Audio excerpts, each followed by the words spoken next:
Greetings, comic friends. It's been a while since you have heard from me on this channel, and that is for good reason because this last weekend I did a convention. Not the normal, I went to convention and bought a bunch of stuff I didn't need, but opened a booth at a convention. So I've been kind of busy getting set up for that.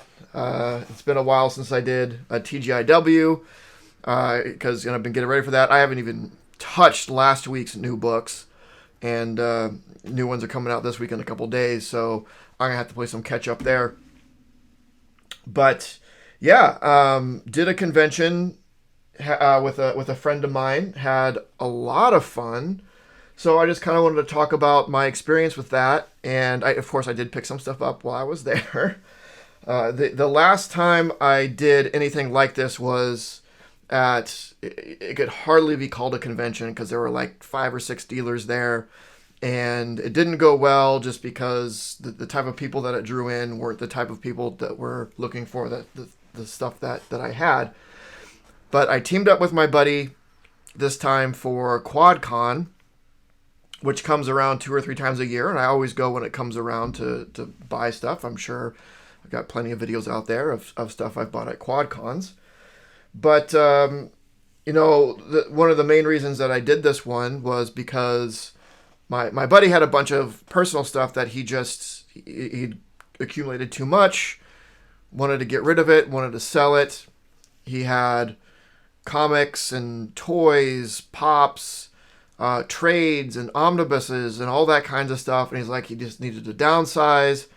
He wanted to get the money for it. So I was like, you know what? I have a few things that I've been sitting on for a while that I'd like to move as well. Let's get a booth together at the next QuadCon and see how we can do and see what happens. So that's what we did. And it actually went really, really well. Most importantly, I had a lot of fun. I had a lot of fun running the booth.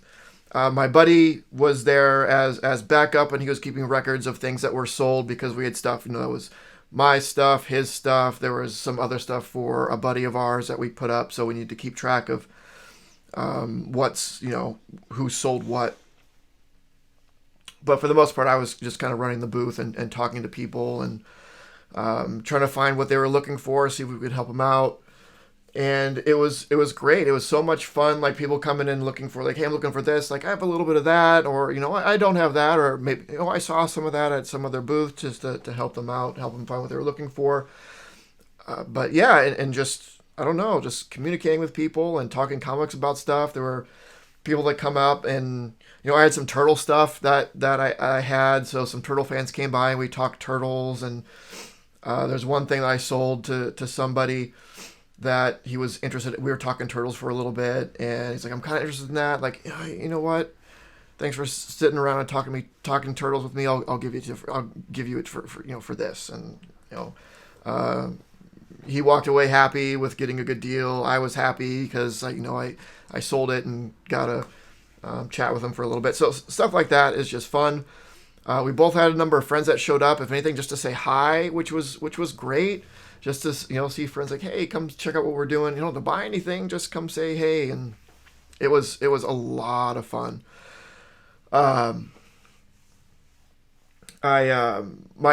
mentality going into this, I set my expectations low because I really didn't know what to expect either for myself or my friend. I knew I had some good stuff. I know he had some good stuff. The majority of stuff was his, and he had the most valuable stuff there. So I knew he was going to do better, and he did. So he was happy. But my goal was, if I could walk away even with the cost of the booth and some stuff that I found that I bought at the con, if I broke even through that, I'd be happy, because I break even, I come away with some cool stuff, and I'd have a really good time. And my expectations were more than met. I more than broke even. I walked away with a good chunk of change in the end, along with some stuff that I bought. There were a couple other comic sellers in the room. So this was in a mall. So most of the vendors were just in abandoned bays, as you can expect. So there were three other vendors in there. One of them sold like just a bunch of random toys, and then two other comic sellers.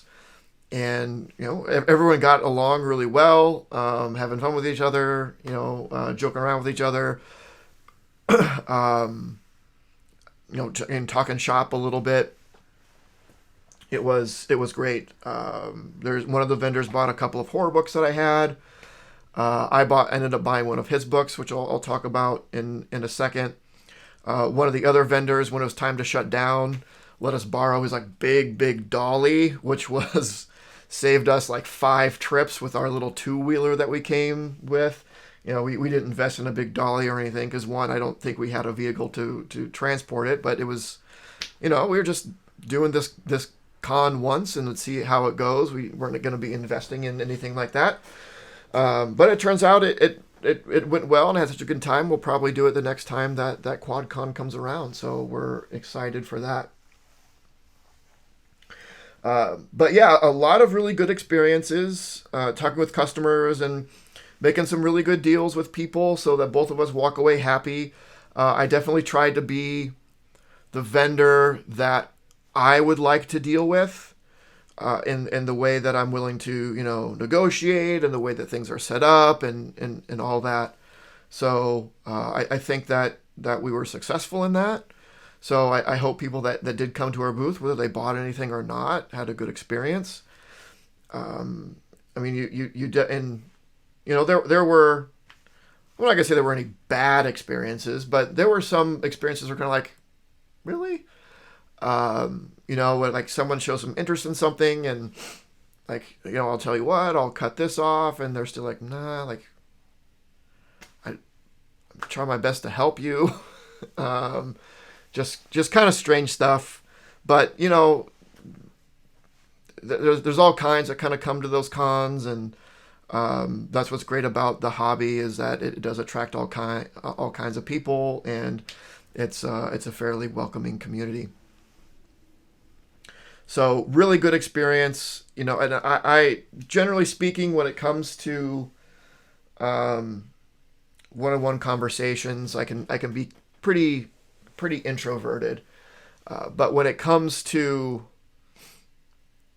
when the topic is comics and comic related stuff, like in toys and whatnot, it's like, man, step aside, like, good luck shutting me up. So it was a lot of fun, again, joking with the other vendors, joking around with customers and things like that. It was so much fun. It was a lot of work. The loading and unloading and setting up was definitely a lot of time and a lot of work. And that the first day was really long, and by the end, like, I was just kind of really sore and like, oh, I'm ready for this to be over. But overall, it was so much fun, and I can't wait to do it again. That being said, I did pick some stuff up that I'm really excited about. It was kind of tough. I couldn't spend as much time at the con as I usually do, kind of walking around and making multiple passes, right? Because I had my buddy there, which was great. So I could be like, I'm gonna go look around for a little bit. You got things under control, be like, yeah. But all of the digital payment that we accepted was all through my accounts. So if someone wanted to buy something and not use cash, it was more difficult if I wasn't there. So I never wanted to be away for too terribly long, because there's a feat times I was walking around that he called me. He's like, "Yep, we need you." Like, all right, I'll be right there, and would be interrupted, looking at stuff. And there are actually a couple of things I missed out on because of that. Right, there is. Someone had like a set of the 90s Catwoman comics at a really crazy price. Like, oh, that'd be fun to read. And as I was kind of contemplating it, I got called away. And the next time I was able to go down to look at it or pick it up, it was gone. There was someone who had just a bunch of like old 1960s Batman trading cards. I'm like, I need more time to look through this to see what all's there. I'll probably just come back and make a flat offer. Again, like, got called away, came back, and they're like, "Oh yeah, someone just made an offer for all of them and took them." Like, That's what I was gonna do. So that is kind of hindered, for better or worse, right? Maybe I didn't need to get that stuff. Maybe it's for the best. But the point being, it's a little bit harder to concentrate on your own stuff and what you're looking for when your primary obligation has to be running the booth and making sure that the customers there are served. But yeah, it goes all kinds of ranges of customers there, from people that are just kind of started getting into comics and collecting comics to sort of your like, they're just kind of looking for cool stuff they know what they like, to seasoned collectors, to like just more like veteran, like, I'm looking for these books and like multiple copies of them because they're hardcore investing in something. So that was really interesting to see the all different kinds of collectors there. But anyway, so I did end up walking away with what I think is some pretty good stuff. So I picked up. So I'm collecting these gray label, silver packaging. I don't know what you call them, Marvel superheroes. So I picked up this Invisible Woman who I already have, but so all these figures, they have their own sort of gimmick to go along with the hero. Invisible Woman's gimmick was, in warm water, she'd quote unquote turn invisible, which manifests itself by her like kind of changing to this white, like all the color would kind of go away, or would kind of go away. So whenever you see one of these figures, you'll see them sort of in two states. One, due to shelfware or whatever, the disappearing effect is actually happening while it's in the packaging. Or it's not. And she is her normal color scheme, blue color scheme or whatever. So the one that I previously had was her like you would see her on the shelf. She just looks like Invisible Woman, blue and white. But someone had this vendor. Actually, this was the only of this line that I saw the entire convention, and this vendor had only this just one. Had an Invisible Woman who was faded in packaging, and like, that's cool. I'll pick this up so I have one that's normal and one that you can see the fading effect. So I picked this up, and it was like super cheap. It was like $10. So like, yeah, it's a duplicate, but it's I guess a quote unquote variant, I suppose you can look at it that way. So I have one that has that effect going on, which I thought was kind of cool. The vendor, one of the vendors across from me, the non-comic vendor, and they had mostly just a bunch of loose toys kind of out, and they did really well. They brought a lot of traffic. But they also had, it was just like 5 cases of cards, like, in those hard plastic cases of Lion King cards. Of like, the original Lion King, the movie trading cards put up by Skybox. And there were 5 of them. I think there were like 4 big ones labeled at $10 and 1 small one labeled at $5. And I'm like, what? Do you know what's like kind of in here? Because there weren't that many cards in any of the sets, and there weren't that many sets of the original. So she was like, you know what? We just got them, and we hadn't had time to go through them, so we just kind of put them in things and labeled them and put them out and whatever. Like, all right, like, is it okay if I take these to my booth and just kind of go through them? I just want to see what's there. Like, what is this? So she's like, yeah, fine. Yeah, go ahead. So I started flipping through them. I'm like, okay, there's 2 sets in here. So there were 2 sets to the original movie. It was like a series 1 and a series 2. Like, I think they came out in 1994, 1995, respectively, something like that. And I'm looking through, and like, they're not in order. I'm finding duplicates, all this kind of stuff. So I went back, like, I don't know what this is. Like, it's a mixture of cards of these 2 sets. I don't know if there's any complete sets in here. Maybe there's multiple complete sets. There's duplicates. Like, I don't know. looking up online, each of the sets go complete for $10 each. And what I'm hoping to get is one of each set. I don't know what's in there. Maybe there is, maybe there's not. So I'll give you $20 for everything, and I'm hoping I can put the sets together. And she's like, go ahead, take it, because like she didn't like it saves them from going through it, I suppose, and seeing what's in there. So like, okay, cool. If I end up with a couple sets, then I'm fine. If I end up a little bit short, maybe I can find the singles for cheap and complete it. If I end up with 2 complete sets and more, then maybe I can get rid of those somehow.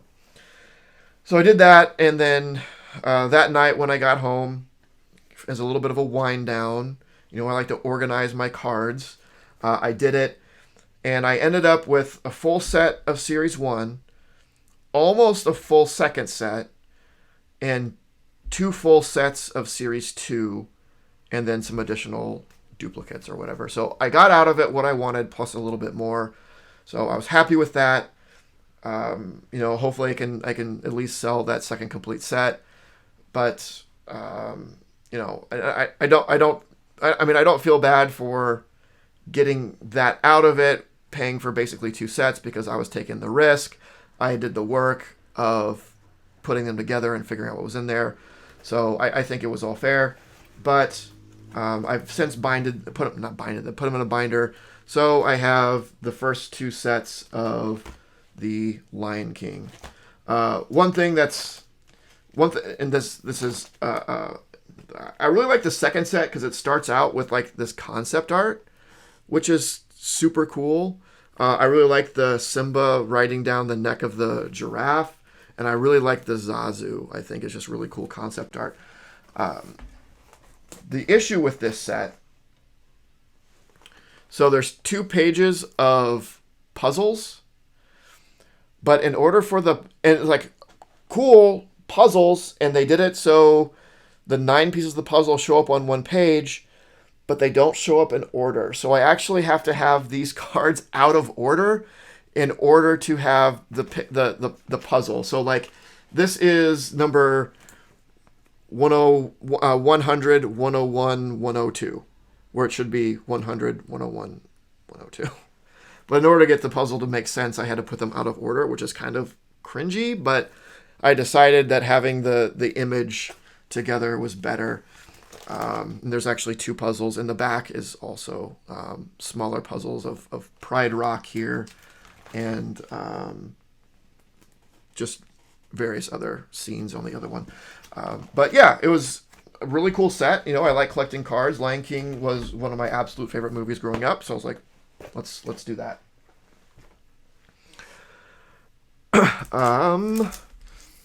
Another thing I like to do at cons, if they're there and they have something that piques my interest, is to support smaller artists. So there was an artist, I don't know if they're local, but they're a smaller artist, and they had a lot of really cool prints. There were a couple that I really liked. One was like a Spider-Verse print, where it was just a bunch of Spider-Verse characters kind of doing something. And there was, don't see a lot of this content covered, but it was Pyramid Head from Silent Hill 2. I love horror survival games. Silent Hill is probably my favorite series, and I love Silent Hill 2 and the Pyramid Head character. So they had done some art of that, and I had a print for it, so I picked that up. I didn't pick up the Spider-Verse one because there was another one there of Kratos from God of War, and my buddy that was running the booth really likes God of War and Kratos, and like it was an amazing piece of art.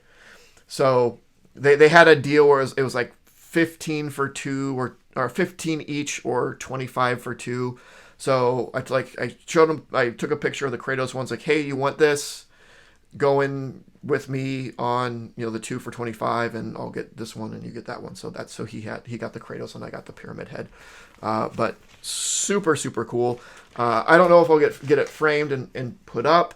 I mean, I have a lot of prints from local artists that like I can't do them all because I just don't have the wall space.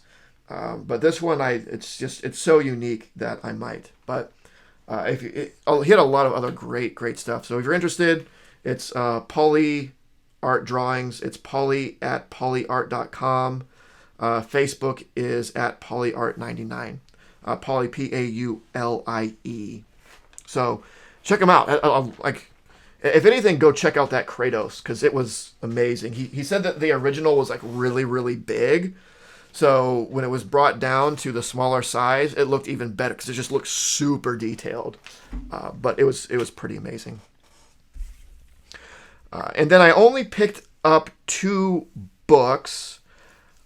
And one was actually a replacement. So Forever People #1, I already had it. I wanted to get an upgrade. The one that I had, I thought was really good. And I've been happy with it since I've had it. It's a solid mid grade in my opinion. But when it comes to the Fourth World Kirby stuff, or actually just Kirby stuff in general, like Kirby #1s, I've been getting most of those graded. So I have my Commandy graded, my Demon graded, the Devil Dinosaur graded, and they've all been coming in like around 8.0. So I kind of wanted to continue that trend. The one that I had, which again I think is probably around a 6 or so, solid copy. It's just for like this series of Kirby #1s. I wanted to get something a little bit better. So there was a vendor there that had a Forever People that kind of met that criteria. I think it was priced maybe a little bit high for some of the issues that it has with it. There's a couple of small, like very small tears on the bottom there. So it very well may not hit, and it definitely needs to clean in a press, all that stuff. It may not hit that 8.0 mark, but it's closer to the realm. But again, it was priced a little bit high in my opinion. So I thought, you know what? So I saw that on the first day. So I was thinking, you know what? Tomorrow on the second day, it was only 2 days, of Saturday and Sunday, I will bring my own Forever People 1. I'll put it on the shelf, and if I sell it, I'll bite the bullet on the price for that other higher priced one. And I did. I sold it. Actually, I didn't intend on selling it. It's kind of funny. One of my friends had stopped by the booth for a second time. He was there on Saturday, and he had come back because there was a book there that I had that he came back for that he decided he wanted. One of the books I was really close to holding on to and not selling. It was my Alex Ross Timeless Spider-Man variant. It was raw. It was in really good shape. If I was smart, I probably just would have slabbed it and kept it, or at the very least slabbed it and sold it. But it was just like in this box of variants. Like, I'm trying to clean out variants. Fine, whatever. I'll put it in there. I know for a fact he's going to give it to me to send in for him, and it's going to come back great, and I'm going to super regret it. But it is what it is. Anyway, so he's there, and like sort of jokingly, I'm like, "Hey, do you need a Forever People #1?" Because I know he's more of a DC guy, but I'm like, "You need a Forever People #1?" And knowing that he probably didn't see it because it wasn't there yesterday, but I said that kind of jokingly. He's like, "Actually, yeah, I am kind of looking for that book." And he told me like it was like for some reason it just kept popping up, and it got stronger and stronger on his radar, and he was kind of looking for it. And like, I got one today. So I showed it to him like, this is what it is. This is the, and I know he knows what he's doing. So like, here's the defects on it and whatnot. And I since he bought the other stuff, I like gave him a deal on it, and he was happy with it, and I was happy that I sold it and that it could go pick up the replacement. So that's this. So I'll clean and press this when I can really start doing that again, and send it in, and hope for, if I get a 7.75, I'll probably be pretty happy with it. If I hit that 8, I'll be super, super happy. So I guess that's kind of a nice thing about having a booth. If there's, I also sold. I had a Teenage Mutant Ninja Turtles Adventures 1 that I had in my personal collection. I came across a better copy for a good price. This wasn't at the con. This is just like weeks ago, and I bought that as an upgrade, and I sold my previous one at the con. Like, hey, it's an outlet to sell things that I've upgraded. So that was pretty cool. And then the other comic that I got that I was real happy with, Daredevil #5, graded old label at a 6.0. This is the lowest Daredevil that I needed. So I now have 3 to go to complete this run. But I got this at, I think, a fair price. This poor guy, I feel so bad. He has the worst luck with me and Daredevils. The last time I bought a pretty healthy stack of Daredevils, is closer to like when I was first starting to put the run together. I was really concentrating on a lot of the Bronze Age stuff. And he had a lot of Bronze Age stuff that I'd happened to need. And I picked it all out. I looked up the going prices on some of the more valuable ones. And I'm like, man, this stuff's cooled off from when you've priced it. Like, I'm not trying to rip you off. But what you have on this is just not what it's really worth anymore. So like I showed him some examples, and I've worked with him before. He's a super great guy, super nice seller, and he knows I know what I'm talking about. He also knows that I'm trustworthy, and I'm not that kind of person that's trying to like take advantage of people. So I'm like, here's this stack of stuff. This is what I'll offer you, and this is kind of like the best that I do, because I know you're taking a hit on it because you have it priced higher. But this is what I think I can do given what the current state of the market is. And like he did it. Like, like, what are you gonna do, right? He was at the con this last weekend, and he had the Daredevil 5. I need a Daredevil 5. And hey, can I take a look at your Daredevil 5? And immediately he was like, look, it's been a while since I priced this. Check the prices, make sure, whatever. Like he's honest about it. He's like, haven't priced it in a while. It's been a while since I priced it. I know he had some other Daredevil stuff that he had sold and had to mark down because people looked it up and it cooled a little bit. But this was a big hit for him, and I felt really, really, really bad. I ended up buying it for less than half of what he had marked. And he gave me the number, right? He's like, look it up, let's see how it's doing. And I just showed him listings, and I didn't even make an offer. He's just like, all right, what do you say about this? I'm like, I'm good with that. Let's that's fair. Let's do that. But you could tell he's like, ugh, like it hurt, And I'm sorry, man. Like, I want to give you what it's worth, and I want you to make money, but that's just the market. That's the deal with When that's your business is in collectibles, the market goes up and down, and you win some, you lose some. Which is why like I'd like doing this, continue doing this sort of as a side thing, but as a main gig, it's too unpredictable. It's too unpredictable, and I'm too used to my lifestyle to do that. I could do it and very potentially make more than I make today at my normal job, but it could just as easily go the other way. It's just I'm comfortable where I'm at.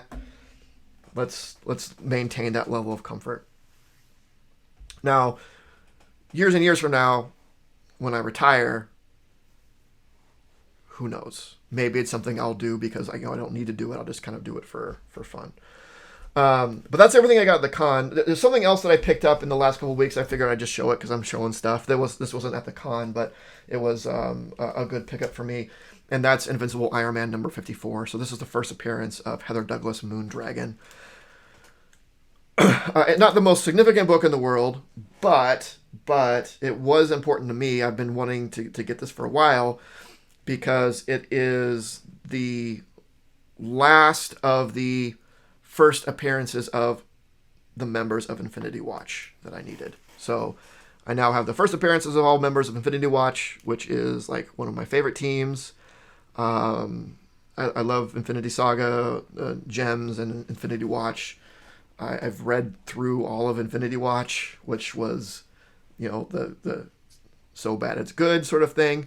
But the first appearance of Moondragon had eluded me, and I was able to pick this up actually at a local shop. I was able to pick this up for a fairly reasonable price, so I was happy to get that. But yeah, that is it. Man, it had a lot of work, but it was a lot of fun. Definitely looking forward to doing it again. We'll definitely have to keep an eye out for things to stock up and think about some stuff. Some collectibles that I have around the house that maybe I'm willing to part with. Comics, I have a hard time, and unless it's something I've upgraded, I have a hard time getting rid of comics out of the collection. But I definitely have maybe some other random collectibles and stuff I could see myself parting with to help populate the booth at the con.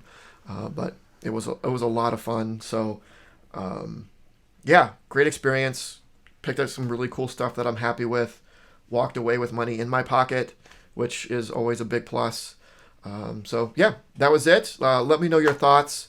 Like, comment, subscribe, all of that, and don't forget to make yours Titan. This video was brought to you by Titan Comic Pressing. Follow us on Facebook and Instagram at Titan Comic Pressing LLC.